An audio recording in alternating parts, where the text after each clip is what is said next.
اجازتیں اور خلافتیں دیں اور ان کی توجہات ہیں، ان کی پیچھے دعائیں ہیں اور پیچھے کامل کے ہاتھ ہیں، یہ روحانیت کی نسبتیں ہوتی ہیں، روحانیت کی نسبتیں ہوتی ہیں۔ ان نسبتوں کے ساتھ جیسے آپ تسبیح خانے میں ماشاءاللہ پوری دنیا میں لوگ یہاں آئے ہوئے ہیں اور بڑے بڑے ہستیاں یہاں آئی ہوئی ہیں جو مٹی ہو کے چٹائیوں پہ پڑے ہیں، خواتین میں بھی مردوں میں بھی، بڑے بڑے عہدوں والے، عزتوں والے، بڑے بڑے مقام والے یہاں اپنے مرشد خانے میں بے حیثیت ہو کے پڑے ہیں۔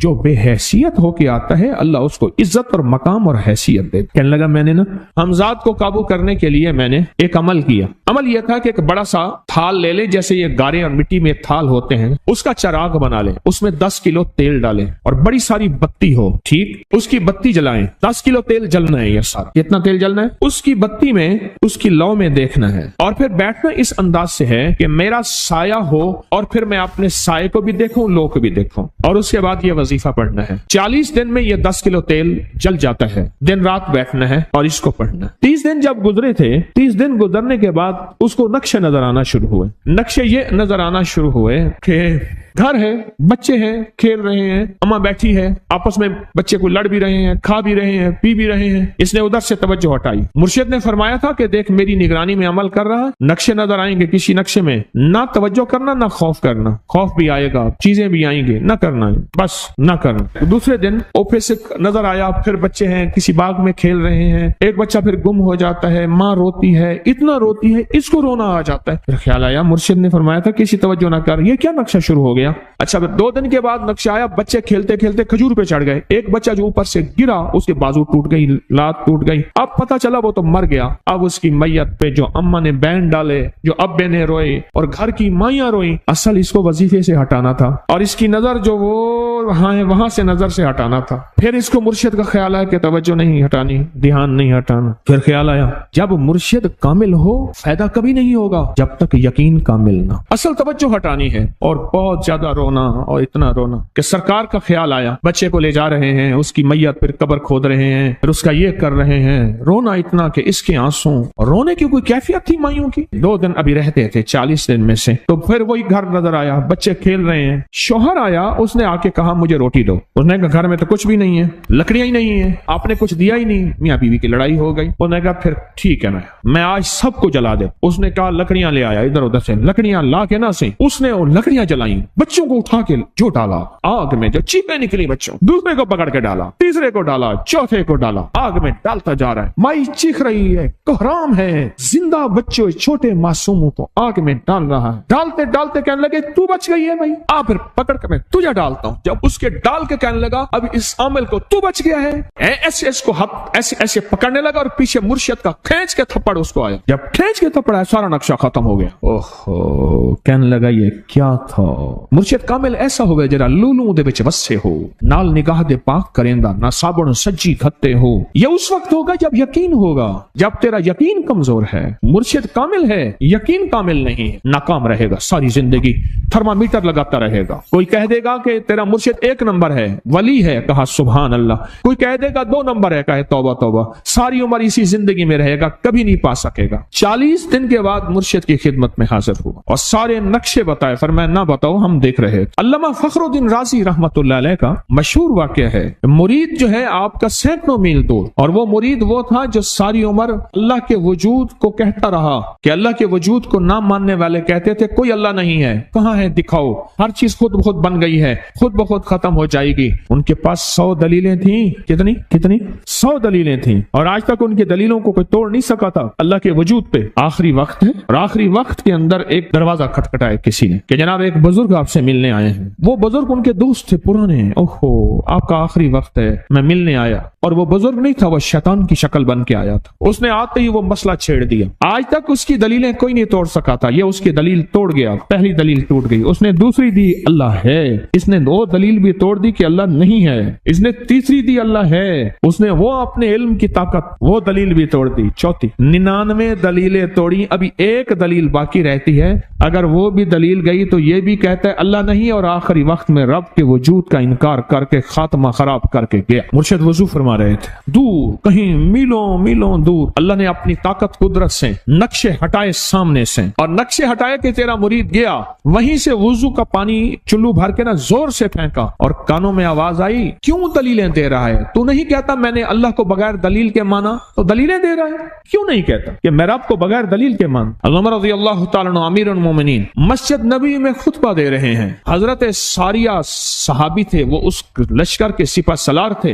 میلوں سے میلوں سینکڑوں میل دور ایسے نقشے ہٹے، اور خطبے کے دوران انوکھی بات کہہ دی، یا ساریہ الجبل، ساریہ پہاڑ کے پیچھے دیکھ دشمن وہاں سے حملہ کر رہا ہے، اور پھر خطبہ شروع کر دیا۔ جمعہ کا خطبہ تھا، لوگ حیران، یہ امیر المومنین نے کیا فرما دیا؟ جب حضرت ساریہ کا قافلہ آیا واپس تو فرمایا فلاں وقت فلاں لمحے فلاں وقت میں جمعے کے دن فلاں لمحے میں امیر المومنین آپ کی آواز آئی تھی، اگر نہ آتی تو دشمن نے پیچھے سے مقابلہ حملہ کر دیا تھا اور ہمیں کاٹ کے رکھ دیتا۔